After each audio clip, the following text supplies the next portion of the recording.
현대인들의 건강을 위협하는 질병과 생활 속 예방 수칙을 알아보는 건강 플러스 순서입니다. 노년층뿐 아니라 최근에는 젊은 층에서도 치매 발생률이 높아지고 있습니다. 특히 치매는 치료가 불가능한 만큼 예방과 관리가 더 중요한데요. 치매 증상과 관리법을 신경과 전문의로부터 들어봤습니다. 치매의 원인에는 크게 알츠하이머 치매, 그 다음에 혈관성 치매가 이제 가장 큰 대표적인 원인이고요.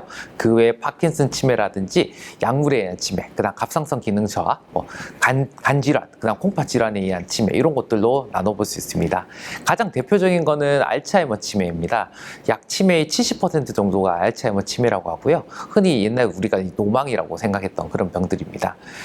주로 이제 두정잡이나 측두부에 이제 위축이 같이 동반되고요. 해마라고 하는 기억력이 저장되는 공간이 점점 위축이 되면서 생기는 병이고요.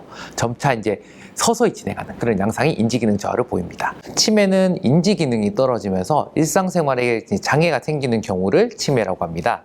인지기능은 이제 우리가 흔히 대표적으로 기억력을 볼 수 있는데요.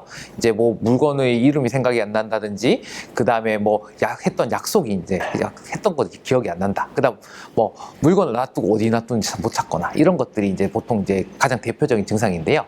근데 이게 일상생활에 장애가 없는 경우는 이제 경도 인지장애라고 해서 치매의 전 단계로 보통은 생각을 하고 이제 저희가 볼 수 있습니다.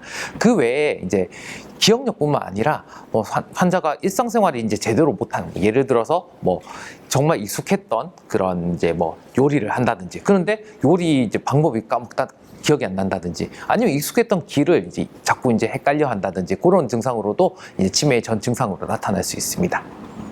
치매는 저희가 보통은 이제 아주 연속적인 상태로 생각을 합니다. 그래서 치매의 초기, 중기, 말기에 따라서 뭐 치료가 달라지진 않고요.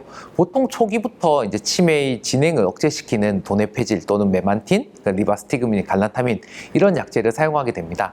이런 약을 사용하면 치매의 진행을 점차 늦출 수는 있는데요.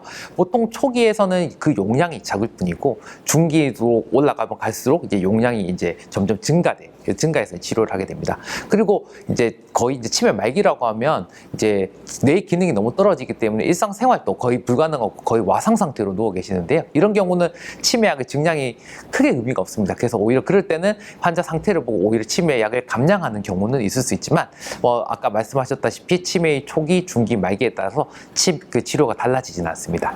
제일 중요한 거는 저희가 약제 복용을 이제 잘 하라고 이렇게 권유드립니다. 현재까지로는 이제 치매 환자군하고 치매 환자군의 이제 약물 치료군과 치료하지 않은 군을 비교했을 때는 확실히 약물 치료한 군에서 그 진행의 속도가 확실히 더뎌지는 게 이제 연구적으로 밝혀졌고요. 그렇기 때문에 약제를 복용하는 것을 이제 잘 권유합니다. 운동 이런 것도 되게 도움이 됩니다. 그래서 보통은 유산소 운동을 권유드리고요. 유산소 운동이라고 해서 뭐 젊은 사람들처럼 달리기나 이런 것들을 권유하지는 않고, 약 하루에 30분에서 1시간 정도 등에 땀이 약간 날 정도로 이렇게 걷는 운동을 하시라고 추천드리고요. 손을 자꾸 움직이는 그런 것들을 많이 하라 그럽니다. 그래서 그림을 그린다든지, 퍼즐을 만든다든지, 종이를 접는다든지, 뭐 글씨를 쓴다든지, 그런 것들을 쓰는 것도 도움이 되고요. 마지막으로는 사회생활을 좀 하셔야 됩니다. 제일 안 좋은 게 자꾸 집에서 혼자 고립되어 있는 생활이 제일 안 좋은데요. 사회생활을 이제 다른 사람들과 만나고, 그 다음에 뭐 경로당 가서 이제 여러 가지 이렇게 사람들과 대화 소통을 하면서 이런 치매의 진행 속도도 확실히 늦출 수 있을 수 있습니다.